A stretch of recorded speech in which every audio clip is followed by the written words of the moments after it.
Hello students, dear student classes YouTube channel में आपका स्वागत है। तो आज का हमारा टॉपिक है फ्यूचर इंडेफिनिट टेंस।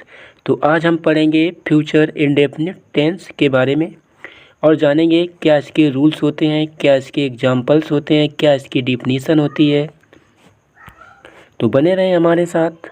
और पिछले 8 वीडियोज़ में मैंने आपको इंडेफिनिट, कॉन्टिन्यूअस, परफेक्ट और परफेक्ट कॉन्टिन्यूअस टेंस के बारे में डिटेल्ड में समझाया था।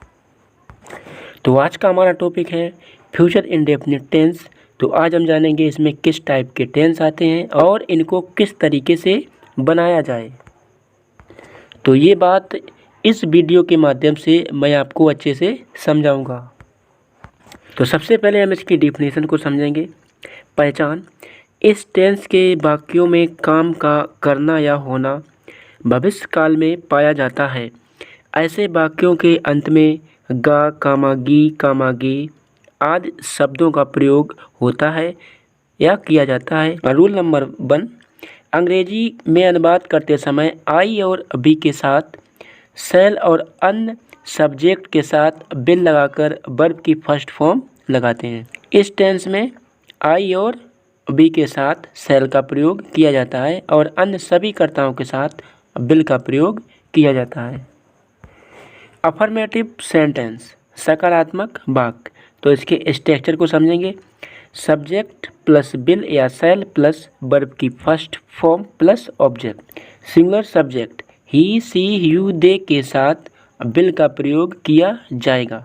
और plural subject I and we, I and we के साथ शैल का प्रयोग किया जाएगा। तो एग्जाम्पल को अच्छे से समझेंगे।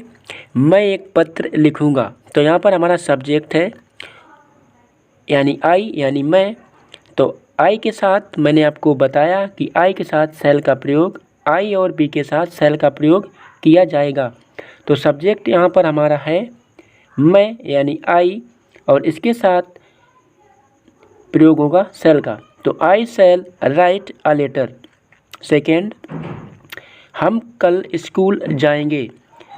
बी तो हमारा इसमें सब्जेक्ट है हम यानी we shall go to school tomorrow और इसमें कल के लिए टुमारो का प्रयोग किया जाएगा। थर्ड, तुम एक किताब पढ़ोगे। You will read a book. जो थर्ड हमारा है इसमें हमारा यू के साथ विल का प्रयोग किया जाएगा। You will read a book. Fourth, उसके पिता कल दिल्ली से आएंगे। His father will come from Delhi tomorrow. उसके पिता यानी हिज फादर विल कम, फिर हम इसके बाद वर्ब लिखेंगे will come from Delhi tomorrow. इसी तरह आगे समझेंगे। नेगेटिव सेंटेंस रूल, नकारात्मक वाक्य। नेगेटिव सेंटेंस में विल या शैल के पश्चात नॉट लगा देते हैं। इस टेंस में कल के लिए टुमारो लगाते हैं।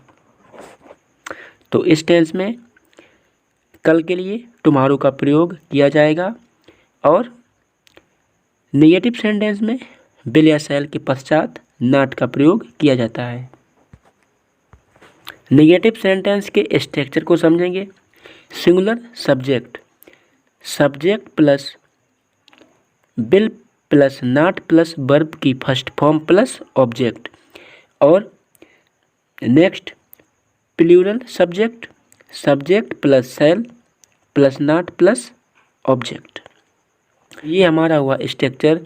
सिंगुलर सब्जेक्ट में क्या प्रयोग होगा और प्लूरल सब्जेक्ट में क्या प्रयोग होगा। तो समझते हैं इसके एग्जाम्पल को। मैं कल अलीगढ़ नहीं जाऊंगा। तो इसमें हमारा जो सब्जेक्ट है वो आई है यानी मैं। आई शैल नॉट, तो हम सेंटेंस को बनाएंगे I shall not go to Aligarh tomorrow.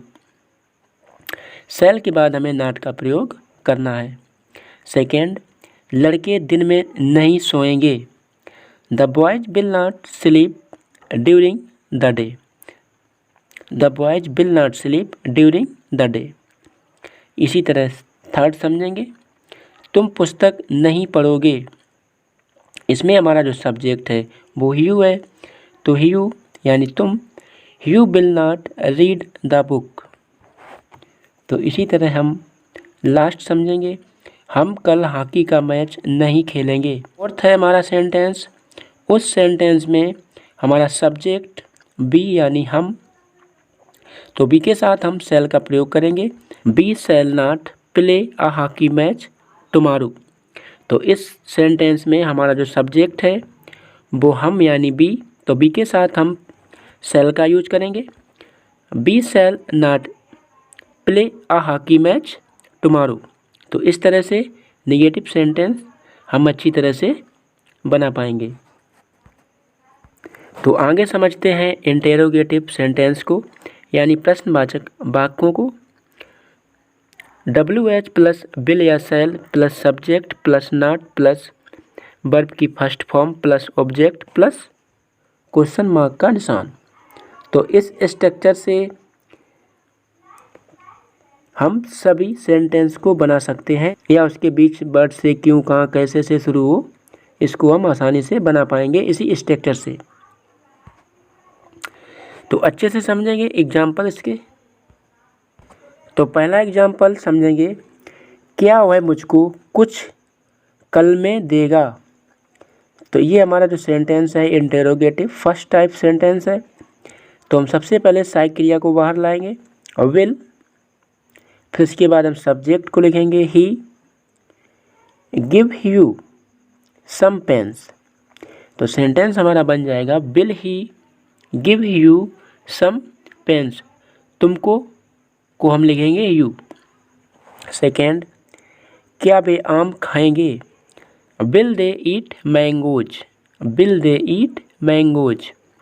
इसी तरह हम थर्ड समझेंगे, हम कल कहाँ जाएंगे।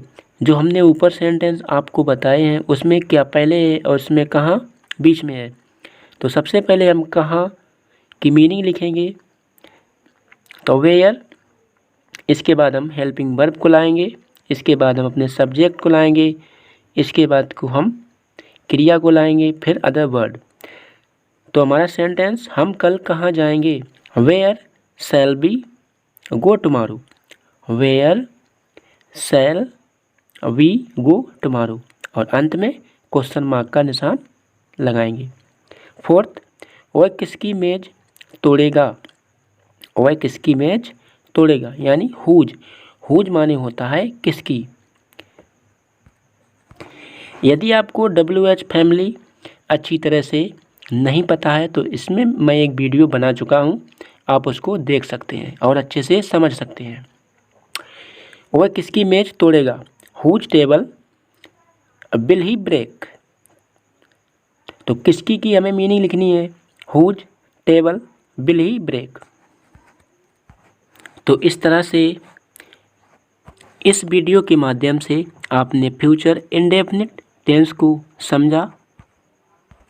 सेंटेंस को अच्छे से समझना ही ज़रूरी नहीं है, बल्कि आपको उसमें प्रैक्टिस भी करना ज़रूरी है। तो आज के वीडियो में बस इतना ही। तो फिर मिलेंगे फ्यूचर कंटीन्यूअस टेंस के साथ।